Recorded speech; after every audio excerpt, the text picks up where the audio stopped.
that events over the past few years have also put the CBN in bad light. These issues can be attributed to various factors, such as corporate governance failures, diminished institutional autonomy of the Central Bank of Nigeria, a deviation from the core mandate of the bank, unorthodox use of monetary tools, an inefficient and opaque foreign exchange market that hindered clear access, a foray into fiscal activities under the cover of developmental finance activities. And there was also a lack of clarity in the relationship between fiscal and monetary policies, amongst other challenges. Hitherto, the CBN had strayed from its core mandate and was engaged in quasi-fiscal activities that pumped over 10 trillion naira in the economy through almost different initiatives in sectors ranging from agriculture, power, and many others. These clearly distracted the bank from achieving its own objectives and took it into areas which it had limited expertise. Distinguished guests, under my leadership, the Central Bank of Nigeria will vigorously address these issues.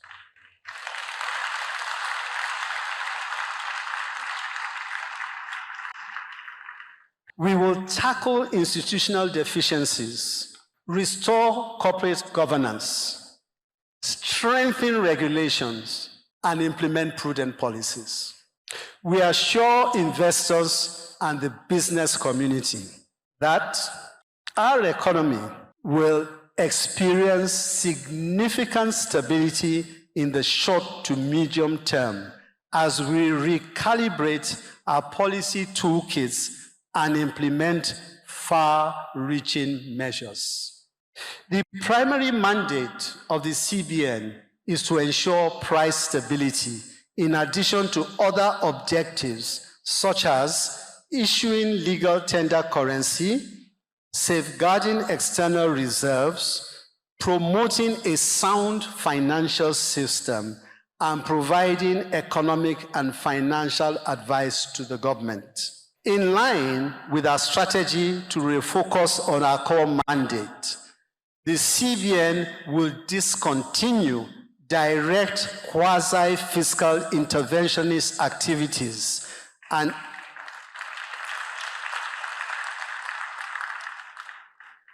instead utilize orthodox monetary policy tools for implementing monetary policy.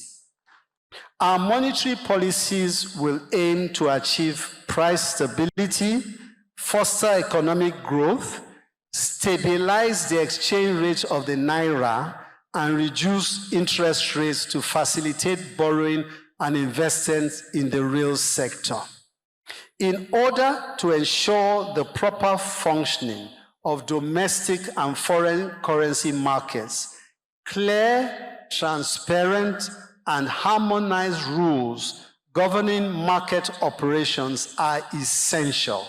New foreign exchange guidelines and legislation will be developed, and extensive consultations will be conducted with banks and FX operators before implementing any new requirements. We have already witnessed improvements in FX market liquidity in recent weeks as the market responded positively to tranche payments which have been made to 31 banks to clear the backlog of FX forward obligations. We have been subjecting these payments to detailed verification to ensure only valid transactions are honored. In a properly functioning market, it is reasonable to expect significant foreign exchange liquidity with daily trade potentially exceeding $1 billion. We envision that with discipline and focused commitment, foreign exchange reserves can be rebuilt to comparable levels with similar economies. Significantly, the envisioned GDP target will put Nigeria in a position of much more favorable macroeconomic indices, comparable to other economies of $1 trillion and above, with similar population and development characteristics. As with these countries, there is an expectation that driving to this target requires improvements in productivity, employment, and key macroeconomic growth indices. Further to the projected growth targets, sectors including agro-processing, oil and gas, manufacturing, solid minerals, fintech, and information technology, real estate construction, and infrastructure, amongst others, are expected to attract significant capital investments.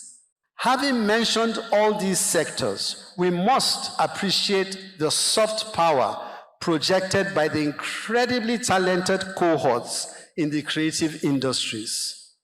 Afrobeat, Nollywood, food, fashion, design, and the arts continue to make strong impact in youth employment and contribution to Nigeria's international image. As these sectors expand, so will opportunities for incumbent players and new entrants alike, who are willing to make calculated bets as economic spaces open up from expansion of the economy.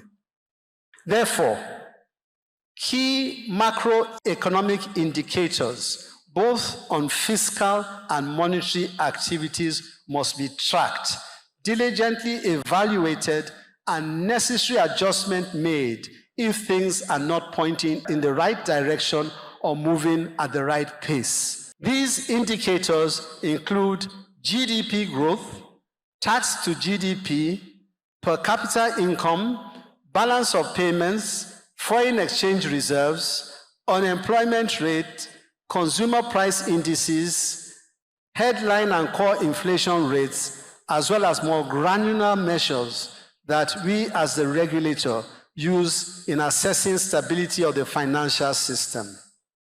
In our assessment of these key ratios, they need to continue to improve.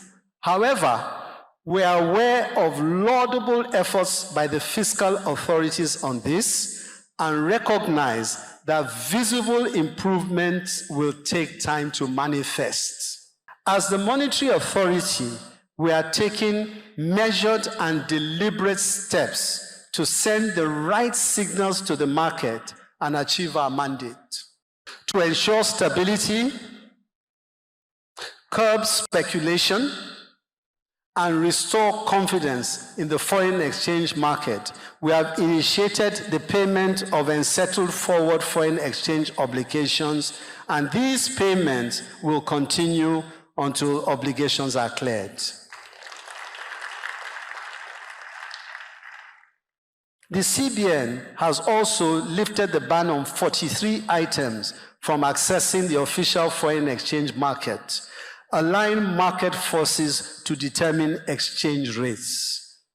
We are witnessing clear progress in stabilizing the Nigerian foreign exchange market. Please allow me to provide further clarification on the issue of the 43 items. Firstly, it is important to note that these items were never outrightly banned by the government. The CBN had imposed restrictions on their access to foreign exchange in the official market.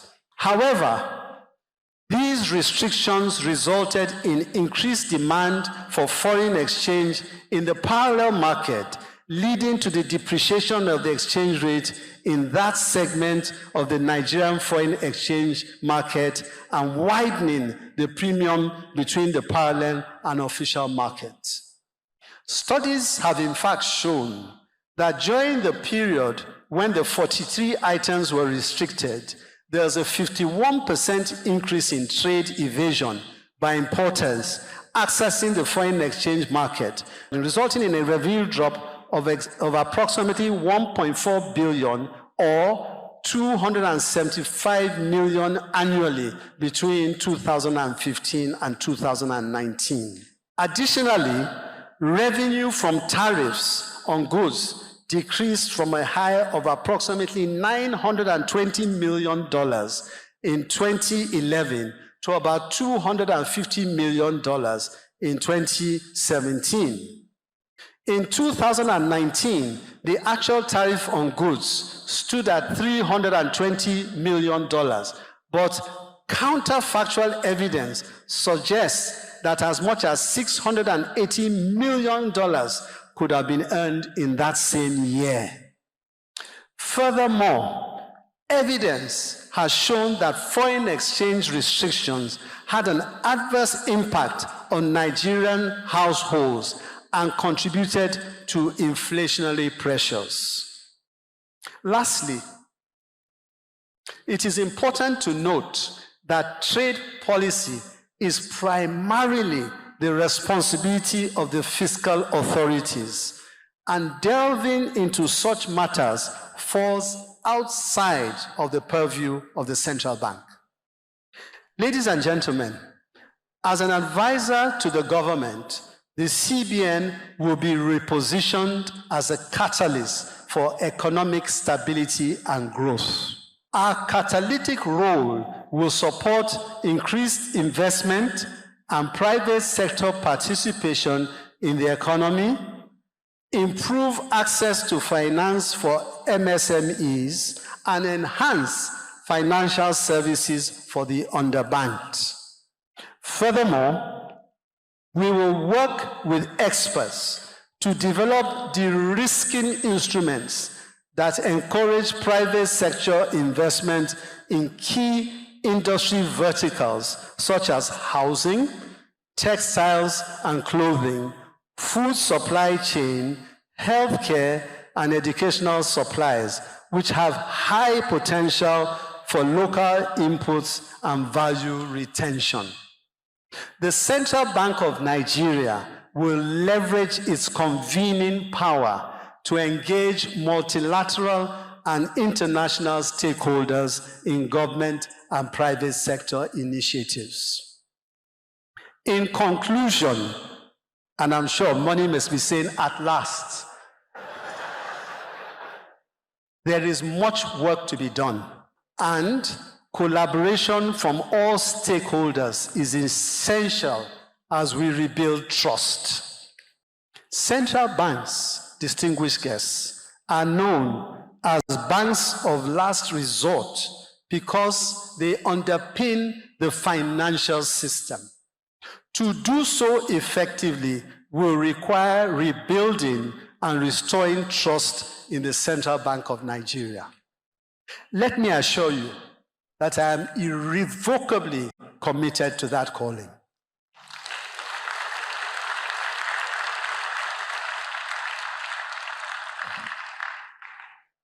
In navigating these challenging economic times, the Central Bank of Nigeria is fully committed to ensuring price stability and financial system sustainability.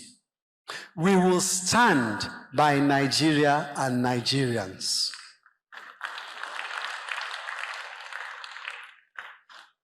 Our actions will be fully guided by the principles of transparency, responsibility, and a deep commitment to Nigeria's progress.